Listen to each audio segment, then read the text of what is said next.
खबर देहरादून से है। उत्तराखंड कैबिनेट की एक महत्वपूर्ण बैठक आज हुई है। 29 प्रस्तावों पर इस बैठक में चर्चा हुई, जिसमें 27 प्रस्तावों पर कैबिनेट की मोहर लगी। 15 दिसंबर से प्रदेश के सभी कॉलेज खुलेंगे। रिवर फ्रंट की अधिप्राप्ति नियमावली में बदलाव किया गया। पीएससी आईआरबी एपी के लिए सरकार लाएगी नियमावली। अधीनस्थ चयन आयोग से होगी पुलिस भर्ती। प्रमोशन में आने वाली दिक्कतों को नई नियमावली से फायदा। महिला पुरुष के लिए अलग अलग होगी सीनियरिटी की सूची। चीन की कंपनियों को राज्य में नहीं मिलेगा टेंडर, ये भी एक फैसला महत्वपूर्ण लिया गया है। पहले चरण में 20 लाख लोगों को कोविड के टीके लगेंगे।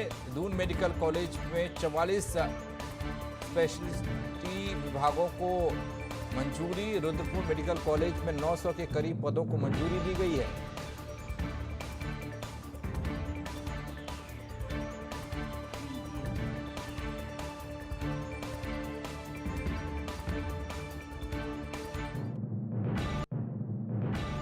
सरकार के द्वारा निर्णय लिया गया है कि हम लोग 15 दिसंबर से राज्य के अंदर जितनी उच्च शिक्षण संस्थाएं हैं उनको खोलने की अनुमति दे दी गई है।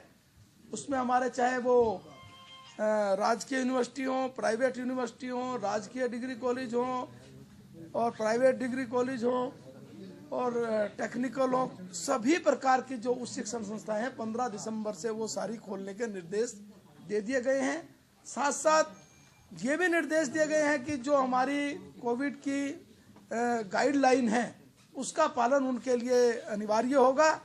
कितने हमें कोल्ड स्टोरेज या किस प्रकार की हमें वैक्सीन रखने के लिए -4 डिग्री तक की आवश्यकता पड़ेगी, वो तैयारी है।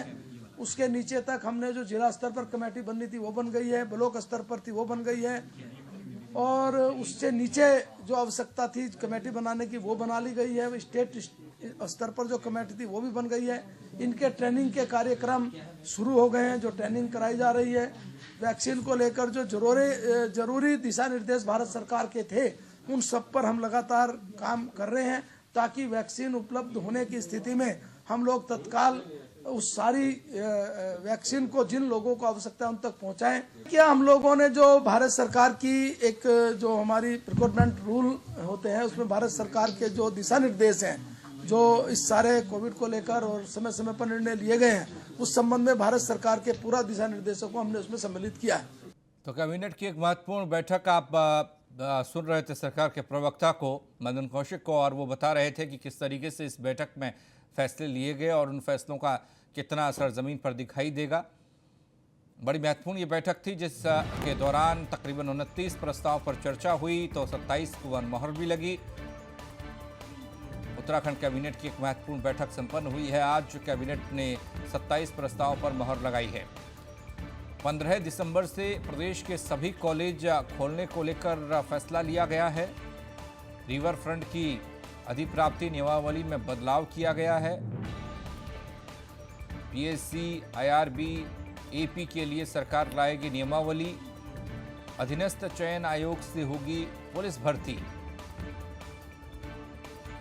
प्रमोशन में आने वाली दिक्कतों को नई नियमावली से फायदा होगा, ये कैबिनेट का मानना है। और चीन की कंपनियों को राज्य में नहीं मिलेगा टेंडर। पहले चरण में 20 लाख लोगों को जो कोविड के टीके हैं वो लगने का फैसला लिया गया है। दून मेडिकल कॉलेज में 44 विभागों को मंजूरी दी गई है। उत्तराखंड कैबिनेट की बैठक में 29 प्रस्ताव पर चर्चा हुई, 27 पर मोहर लगी है। जिसमें कॉलेजों को खोलने का प्रस्ताव रखा गया था उस पर मोहर लगी। 15 दिसंबर की तारीख इसके लिए तय की गई। नवीन जुड़ रहे हैं हमारे साथ, हमारे सहयोगी नवीन। एक महत्वपूर्ण बैठक संपन्न हुई है और तकरीबन 29 प्रस्ताव रखे गए, 27 पर मोहर भी लग गई। कुछ महत्वपूर्ण प्रस्ताव जो जनता के हित में हैं वो क्या कहते हैं, उनमें क्या कुछ खास है? जी बिल्कुल पंकज, आपने बिल्कुल ठीक बताया। 29 प्रस्ताव थे, उसमें 27 से मंजूरी मिली है। इसमें जो सबसे अहम मंजूरी मिली है वो एक आपको बता दूं कि विधानसभा सत्र जो 21 से 23 तक होने उसको मंजूरी मिल गई, जैसा कि हमने पहले ही बताया था, उसको मंजूरी दे दी गई है। इसके साथ ही डिग्री कॉलेज जो सरकारी और जो प्राइवेट हैं उन सबको खोलने को 15 दिसंबर से एसओपी के तहत यानी भारत सरकार और राज्य सरकार की गाइडलाइन के तहत उसको खोला जाएगा। जो इसके अलावा जो और कुछ अहम जो मंजूरी मिली है उसमें एक तो जो दी गई है पीएससी और आईआरबी, जो यहाँ पे पुलिस थी उसमें प्रमोशन को लेकर खासतौर पे दिक्कतें आती थी, तो उसमें महिलाओं को अलग कैटेगरी में और पुरुषों को, यानी पुरुषों की प्रमोशन लिस्ट अलग जारी होगी और महिलाओं की अलग होगी, जो एक महिलाओं के लिए बहुत बड़ी खबर है, जो खासतौर पे पुलिस से संबंधित लोग हैं, पीएससी आईआरबी से रिलेटेड। इसके अलावा जो और पंकज जो सबसे महत्वपूर्ण जो आम जन के लिए किया गया है कि स्वामित्व एक्ट लागू है राज्य में, उसमें 21 दिन में किसी विवाद को निपटारे की बात कही गई थी, उसको घटा के 10 दिन कर दिया गया, यानी 10 दिन के अंदर ही स्वामित्व एक्ट को कोई विवाद आता है तो उसको पास किया जाएगा। इसके अलावा लाल कुआं में पल्प मिल है सेंचुरी का, जो काफी सबसे बड़ा मिल है जिसमें पल्प और सेंचुरी जो उसमें कागज बनते हैं, उसके लिए उसको लीज पे 90 साल की लीज पे उनकी 2014 के नियमावली के तहत लीज पे देने की बात हो गई है, जिसमें उनको जो भी पैसे देने हैं वो देंगे, तो उसको एक मंजूरी दी गई है।